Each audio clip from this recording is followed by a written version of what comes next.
तर आजचा झकास बेत आहे करवंदाच्या लोणच्यांचा. करवंद काल फिरायला गेलो त्यावेळी रानातनं आणली, पण ही सगळी एकत्रच आहेत, रात्री धुवून ठेवलेली. यातली जी हिरवीगार आहेत तेवढीच फक्त आपण त्याचे 2 तुकडे करणार आहोत. आणि अशी ही करवंद चिरायला ना खूप छान वाटतं. त्यातल्या बिया आपण काढल्या किंवा नाही काढल्या तरी चालतात, त्या पचनाला चांगल्या असतात. आणि महत्त्वाची गोष्ट की या करवंदांवरती कोणत्याही प्रकारची फवारणी केलेली नसते, त्यामुळे आपल्या आरोग्याला हे उत्तम असतं. आता मस्त मुगदा 2 करवंद घेऊन चिरते ॲट अ टाईम.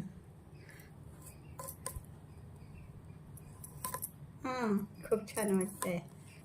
याला अजिबात ना पाण्याचा अंश राहता कामा नये, म्हणून ती रात्रीच धुतली आणि फॅनखाली ठेवली.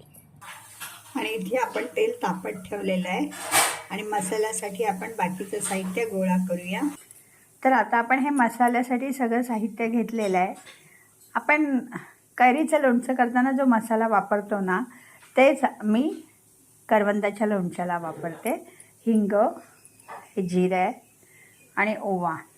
आता माझ्याकडे डाळ नाही आहे, तर मी आता ही मोहरी लावून घेईन, मग त्याची मोहरीची बारीक डाळ तयार होईल.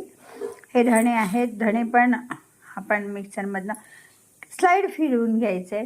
बडीशेपची चव खूप छान लागते. सगळ्यात महत्त्वाचं म्हणजे मेथीचे हे दाणे, हे घातले ना की पाक थोडा दाटसर होतो आणि ती चव पण खूप छान लागते. तर आता आपण पहिल्यांदा मोहरी बारीक करून घेऊया.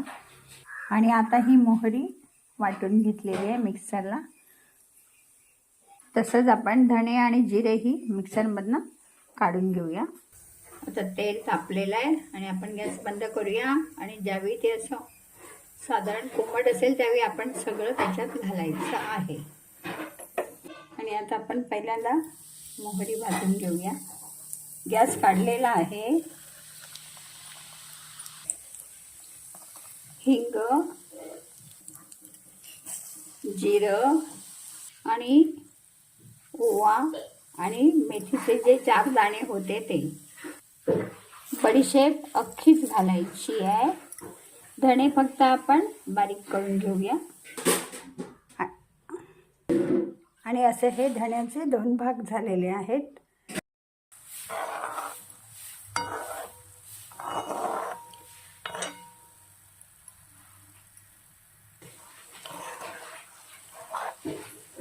वास खूप छान येत आहे.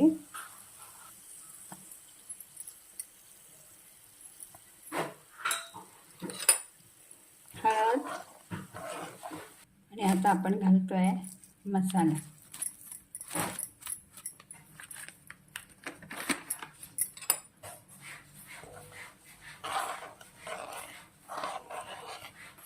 आपण बघितलं तर हे बघा किती छान खार झालेला आहे. आणि यात मीठ थोडं गरजेपेक्षा जास्त घालायचं. आणखी एक गुपित सांगायचं तर हा भाजका मसाला जो सगळ्या गरम सामानाचा असतो तो घातला ना की अजून त्याला छान चव येते. आता थोडं हे गार झालं की आपण त्याच्यात करवंद घालणार आहोत.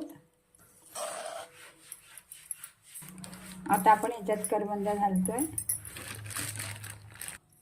तर आता आपण बघू शकतो की यात करवंद घातल्यानंतर किती छान रंग आलेला आहे. तेवढीच त्याची सुंदर चव असणार.